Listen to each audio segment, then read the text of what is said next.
প্ৰেৰণ কৰা হল 28 জনকৈ লোকক বৰপেটাৰ 28 জনকৈ লোকক ডিটেনশন কেম্পলৈ প্ৰেৰণ কৰাৰ পাছতে এতিয়া দুৰ্ভগীয়া পৰিয়াল কেইটাৰ কাষত থিয় হৈছে গৈ কেইবাটাও দল সংগঠন তেওঁলোকে কৈছে যে উপযুক্ত নথিপত্ৰ থকাৰ পাছতো তেওঁলোকক বিদেশী সজোৱা হৈছে আৰু ডিটেনশন কেম্পলৈ প্ৰেৰণ কৰি বিশেষ শ্ৰেণীৰ লোকসকলক আসলতে যেহেতু সাম্প্ৰদায়িক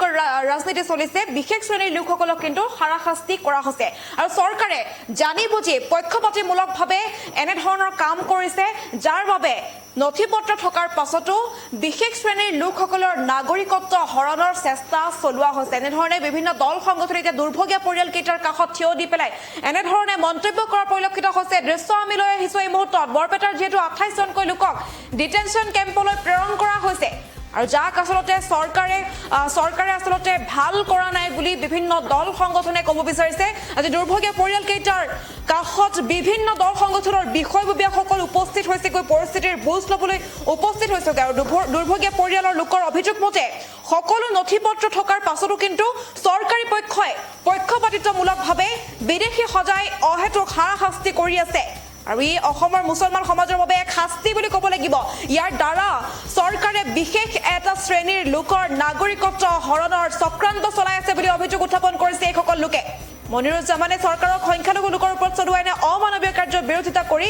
NRC উন্নীতকৰণৰ যোগেদি এনে কাৰ্যকলাপ বন্ধ কৰিবলৈ আহ্বান জনোৱা দেখিবলৈ পোৱা গৈছে দৃশ্যখন দেখুৱাই আছো আৰু পাকা বেতবাৰী সমষ্টিৰ পৰা ডিটেনশন কেম্পলৈ প্ৰেৰণ কৰা দুৰ্ভগীয়া পৰিয়ালৰ কাষত এতিয়া বিভিন্ন দল সংগঠন উপস্থিত হৈছে গৈ 2 ছেপ্টেম্বৰত বৰপেটা জিলাৰ পৰা 28 গৰাকীকৈ লোকক গোৱালপাৰাৰ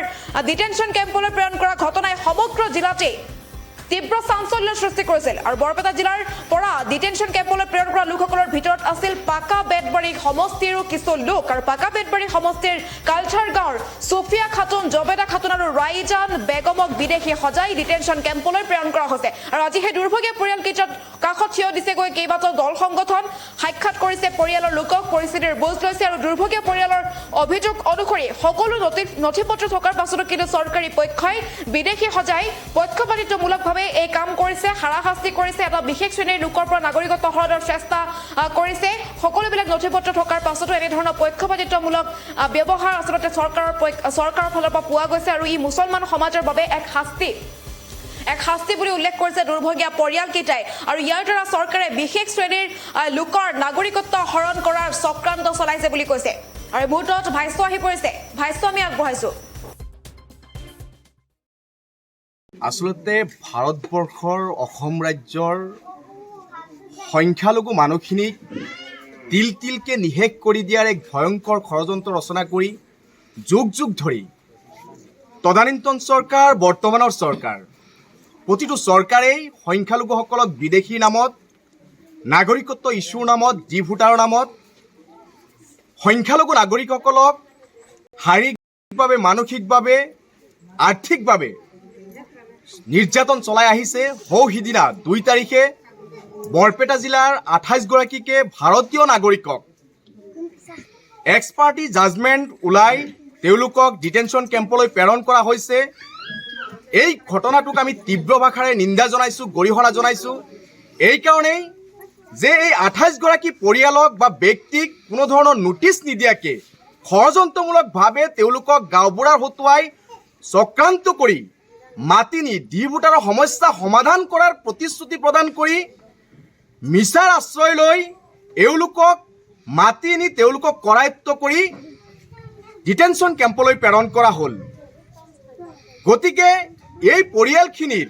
কাষত আহি আজি আমি থিয় হৈছোঁ আমি লক্ষ্য কৰিছোঁ আজি কালজাৰৰ আশে পাশে থকা 3টা পৰিয়াল সুফিয়া খাতুন জবেদা খাতুন আৰু এগৰাকী ব্যক্তিৰ প্ৰত্যেকজন ব্যক্তিৰ নাগৰিকত্ব প্ৰমাণ কৰিব পৰা প্ৰতিটো ডকুমেণ্টছ এওঁলোকৰ হাতত মজবুত আছে কিন্তু বৰ্ডাৰ ব্ৰাঞ্চে বা FTA এওঁলোকক কোনো ধৰণৰ নোটিছ নিদিয়াকৈ একপক্ষীয়ভাৱে এক্সপাৰ্টি জাজমেণ্ট ওলাই আজি তেওঁলোকক কাৰাৰুদ্ধ কৰি ৰখা হৈছে ভাৰতীয় নাগৰিকসকলক ষড়যন্ত্ৰমূলকভাৱে সেই নাগৰিকগৰাকী কোনো ধৰণৰ অপৰাধী নহয় তেওঁ কোনোবা হত্যাকাণ্ডৰ লগত জড়িত নহয় তেওঁ কোনোবা গ্যাং ৰেপৰ লগত জড়িত নহয় চুৰি ডকাইতৰ লগত জড়িত নহয় ভাৰত ভূমিত জন্ম লাভ কৰা সকলো ডকুমেণ্টছ থকা এগৰাকী প্ৰকৃত ভাৰতীয় বা প্ৰকৃত অসমীয়া সেই মানুহখিনিক আজি চৰকাৰী ষড়যন্ত্ৰমূলকভাৱে ৰাজনৈতিক মেৰ চক্ৰত পেলাই ভাৰতীয় নাগৰিকসকলক মিছাই যে অত্যাচাৰ কৰা হৈছে এই অত্যাচাৰ বন্ধ কৰিব লাগে আৰু এইখিনিকে মই হিমন্ত বিশ্ব শৰ্মাক প্ৰশ্ন কৰিব বিচাৰিছোঁ গৃহ দপ্তৰক প্ৰশ্ন কৰিব বিচাৰিছিলোঁ যে এই সুফিয়া খাতুন যদি বাংলাদেশী হয় বা বিদেশী হয় সুফিয়া খাতুনৰ ভাই ককাই দেউতা বংশ এইবোৰ কিয় বিদেশী নহয় এজন ব্যক্তি পৰিয়ালৰ মাজৰ পৰা কেনেকৈ বিদেশী হ'ব পাৰে আচলতে যিকোনো খবৰৰ বাবে যোগাযোগ কৰক 7099017330 অথবা 7099017990